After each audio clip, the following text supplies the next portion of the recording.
C'est une nouvelle vidéo, on change de cadre, hein. On va commencer à faire des vidéos un peu partout. Avant de commencer, un petit pouce bleu, abonne-toi et partage la chaîne. Moi, ça me fera énormément plaisir. Ça me permettra de partager beaucoup plus de contenu à beaucoup plus de personnes et pour bénir beaucoup plus de vies.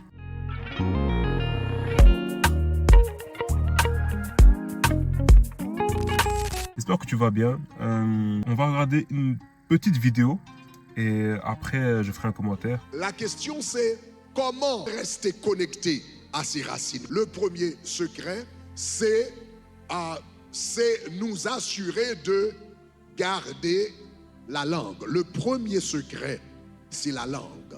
Pour rester connecté à nos racines, la langue, c'est très important. Parce que c'est à travers la langue que toutes les richesses culturelles d'une nation se communiquent à travers la langue. Et c'est précisément ce que Néhémie avait fait. Beaucoup de personnes me disent, et je sais que beaucoup de personnes qui écouteront cette vidéo penseront que la Bible, l'Église en soi, a détruit et détruit encore notre culture, notre identité en tant que Noirs africains et ne favorise pas l'épanouissement de nos cultures. Là, vous avez un pasteur. Là, tu es un pasteur parce que dès qu'il faut fustiger les autres religions ou quoi, on est tranquille. Quand il faut tirer sur l'Église, on tire à balles réelles. Mais ça, je comprends aussi parce que aujourd'hui, nous vivons dans un monde antichrist. Le monde est antichrist. Le monde n'est pas anti autre chose. Le monde est antichrist. Alors, d'un côté, je peux comprendre parce que l'église catholique romaine, attention à ne pas faire d'amalgame, c'est l'église romaine catholique qui a encouragé l'esclavage. C'est ni la Bible, ni l'église corps du Christ. C'est l'église romaine catholique, c'est une religion. C'est deux choses différentes et je vous encourage à aller lire des livres, emmagasiner de la connaissance avant de commencer à juger les gens. Avant de commencer à juger la Bible, lisez-la et après on pourra reparler. Quand on parle des mauvais pasteurs, parle aussi des bons. Parce que dans ce cas-là, s'il y a des faux billets, jetez tous les bons billets. Jetez tous vos billets d'euros parce qu'il y a des faux billets dans le monde. Prenez tous les vrais, jetez. Quand c'est pour parler des pasteurs, c'est directement les faux pasteurs, les faux prophètes, les faux trucs. Mais parlez des vrais.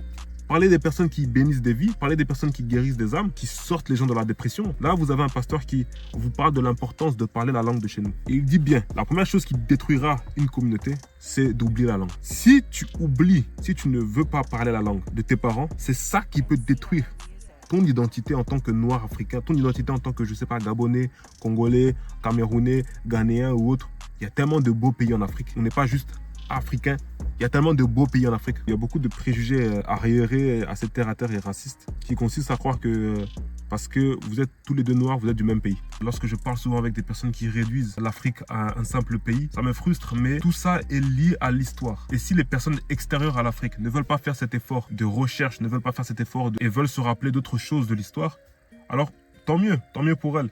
Mais si nous, qui sommes issus du continent africain, nous ne voulons pas faire ce travail de rappel, de recherche historique, d'où viennent ces manipulations, d'où viennent ces complexes d'infériorité, d'où viennent ces problèmes qui nous sont propres.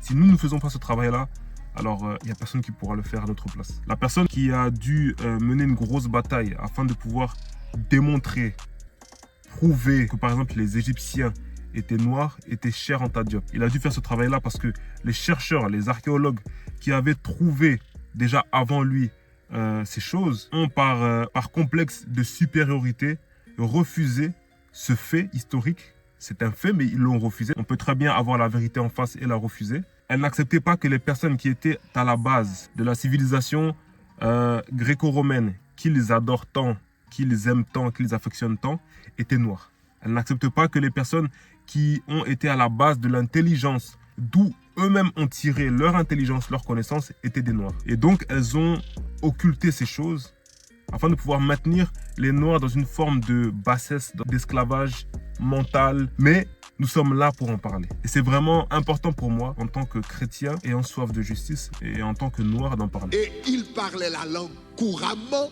C'était sa langue natale parce qu'il est né dans le pays. Donc, il parlait très bien araméen. Mais il sait quand même donner la peine d'apprendre aussi l'hébreu. Or, l'hébreu, en ce temps-là, c'était une langue insignifiante.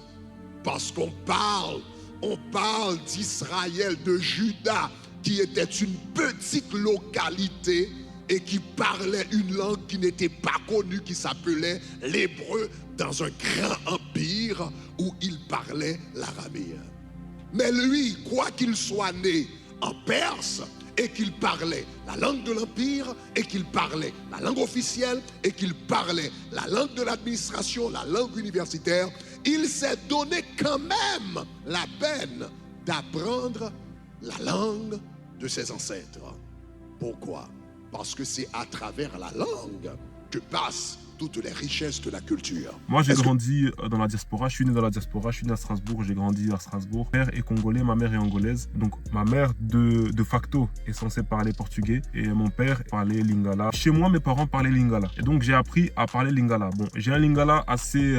les Congolais diraient mystique. Voilà, mon lingala n'est pas trop développé. À ma honte, aujourd'hui, parce que en grandissant, je voyais pas vraiment l'intérêt de parler lingala. Pour moi, je parle français. Dehors, les potes parlent français. Dans le quartier, on parle français. Au foot, on parle français. Donc pour moi, c'est le français. Et quand il y avait des personnes qui essayaient de me parler lingala et voyant que je comprenais mais que j'avais du mal à aligner plusieurs mots en lingala, aujourd'hui c'est différent par la grâce de Dieu, mais je continue à apprendre. Elles se moquaient un peu de moi. Alors pour les personnes qui ont grandi dans des communautés, ces personnes-là ont pu apprendre à parler les langues de chez nous, des langues des pays africains. Elles ont eu beaucoup d'années de pratique. La chose qui fera que tu pourras petit à petit commencer à mépriser ton identité en tant que noir, ça commence par le fait d'oublier la langue. Alors là, je ne vois pas en quoi la Bible est contre ça. Parce que la Bible montre à plusieurs reprises, et je l'ai déjà dit, qu'il y a eu des personnes patriotiques qui ont même été dans la diaspora comme Néhémie, mais qui n'ont pas oublié leur langue, qui n'ont pas oublié l'amour qu'ils ont pour leur patrie, qui ont été favorables aux personnes qu'ils servaient dans la diaspora. Donc comme ici, être favorable aux gens qui sont ici, qui habitent ici, mais ne pas oublier d'où l'on vient, ne pas oublier la langue, ne pas oublier la culture. Donc j'aimerais dire à ces personnes-là qui me disent que quand tu es chrétien, tu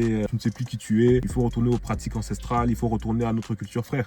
En rien, la Bible est contre ta culture. Seulement les vaines pratiques ancestrales chez toi, mais aussi dans tout le monde entier, parce que vous le verrez partout dans le monde entier, pas seulement en Afrique, que les hommes ont développé une vaine manière de vivre. La Bible est contre ça. Par exemple, chez nous, un aîné a du mal à écouter un reproche d'un plus petit que lui. Est-ce que ça, c'est une bonne chose ou pas? Si toi, tu as un mauvais comportement, tu es plus grand que moi, mais parce que à cause de ta culture, tu ne veux pas m'écouter parce que moi, je suis plus petit que toi. Parce que simplement, dans notre culture, ça se fait pas. Si demain je vois que ton comportement t'amènera vers la mort et que parce que je suis plus petit que toi, tu ne veux pas m'écouter à cause de notre culture, cette culture-là te détruira ta vie. La seule chose qui peut construire la vie d'un homme sur le plan physique, sur le plan séculier, sur le plan de l'âme, sur le plan spirituel, c'est la parole de Dieu. Donc voilà. Deuxième des choses, c'est qu'il y a aussi des personnes qui sur le continent même méprisent la langue parlée dans le pays au profit du français par exemple. Et j'ai entendu à plusieurs reprises des gens, des parents dire à leurs enfants de ne pas parler la langue par exemple le lingala, de ne pas parler le lingala, mais de plutôt parler français. Des personnes même qui disent que c'est la langue des barbares. Parce que tu parles un bon français, parce que tu parles un bon portugais pour les Angolais, parce que tu parles un bon je sais pas quoi, les autres sont en dessous de toi. Ça, c'est typique de l'esclavage et de la colonisation. Toi, tu dois être vraiment délivré. Cette chaîne, elle est vraiment pour toi. Si tu penses comme ça, cette chaîne, elle est vraiment pour toi. Et on ne peut pas oublier l'histoire. Aujourd'hui, je parle d'histoire, les gens me disent oui, c'est passé. C'est pas passé, frère. On vit dans un monde rempli d'injustices liées à l'histoire. Donc, on va parler de l'histoire, voir d'où ça vient et traiter. C'est bien beau de prier, moi je prie. C'est bien beau tout ça. Mais frère, comment tu méprises ta culture, toi? Est-ce que c'est Dieu qui t'a dit de mépriser cette culture? Est-ce que c'est Dieu qui t'a dit de mépriser cette langue? C'est la langue que Dieu t'a donnée. Je ne dis pas qu'il ne faut pas parler français. Je vous fais cette vidéo en français. On est pragmatique. Ce français me permet de m'adresser à vous. Mais je dois aussi parler lingala. Vous savez, la langue que j'aimerais vraiment apprendre aujourd'hui, c'est le swahili. Parce que c'est la langue la plus parlée en Afrique. Quand quelqu'un veut apprendre le lingala, quand quelqu'un veut retourner à ses sources, à cause de ce qu'on t'a fait ici, tu commences à le mépriser. Mais frère, au lieu de l'encourager à apprendre la langue maternelle de ses parents, toi, tu le décourages. Donc, maintenant, tu veux que notre communauté aille où? On va aller où? Donc, il y a beaucoup de choses comme ça qui viennent de l'esclavage, qui viennent de la colonisation. Tu peux être panafricain et chrétien. Et d'ailleurs, la Bible même t'encourage à te connaître. La Bible dit que dans le ciel, à la fin des temps, il y aura des hommes de toute nation, de toute langue, qu'on puisse être attachés aux langues maternelles de nos parents, qu'on puisse être attachés aux langues de nos pays, de nos patries. Toi, le lingala. Si tu parles lingala, le lingala. Si tu parles swahili, parle swahili. Entier, si tu parles créole, parle ton créole. Donc pour nous qui sommes haïtiens, c'est important de comprendre que prendre le temps d'enseigner le créole, c'est bien que nous parlions le français, c'est bien que nous parlions l'anglais et l'espagnol, tout ça, c'est très très bien. Ça nous ouvre le monde.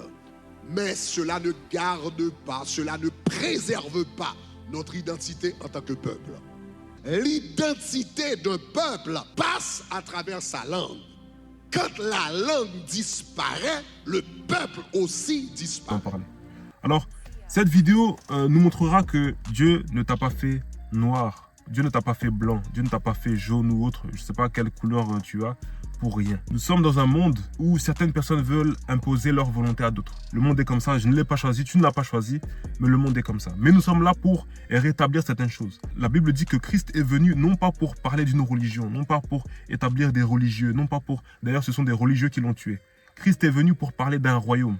Il est venu pour établir le royaume des cieux, qui est caractérisé par la justice, l'équité, la paix, l'amour, la joie. C'est toutes ces choses-là que je viens défendre dans cette chaîne, simplement parce que j'ai soif de voir des âmes gagner à Jésus-Christ et j'ai soif de voir un monde meilleur aujourd'hui. Et ça ne passera par aucune autre chose, je pense, que par l'établissement du royaume des cieux. Si tu parles la langue de chez toi, le dialecte de chez toi, parle, sois fier de ta culture, sois fier de qui tu es. Une petite vidéo pour clarifier certaines choses et on en fera plusieurs. Il y a beaucoup de choses à clarifier et on va y arriver par la grâce de Dieu. En tout cas, j'espère que j'ai frustré, blessé, froissé personne. C'était pas mon but. Si tu as aimé cette vidéo, like, partage-la. N'hésite pas à me dire aussi quel thème tu aimerais que nous puissions traiter. Moi aussi, ça me permettra de pouvoir comprendre ce que vous aimez et comprendre le besoin actuel. Prenez soin de vous et que Dieu vous bénisse toujours.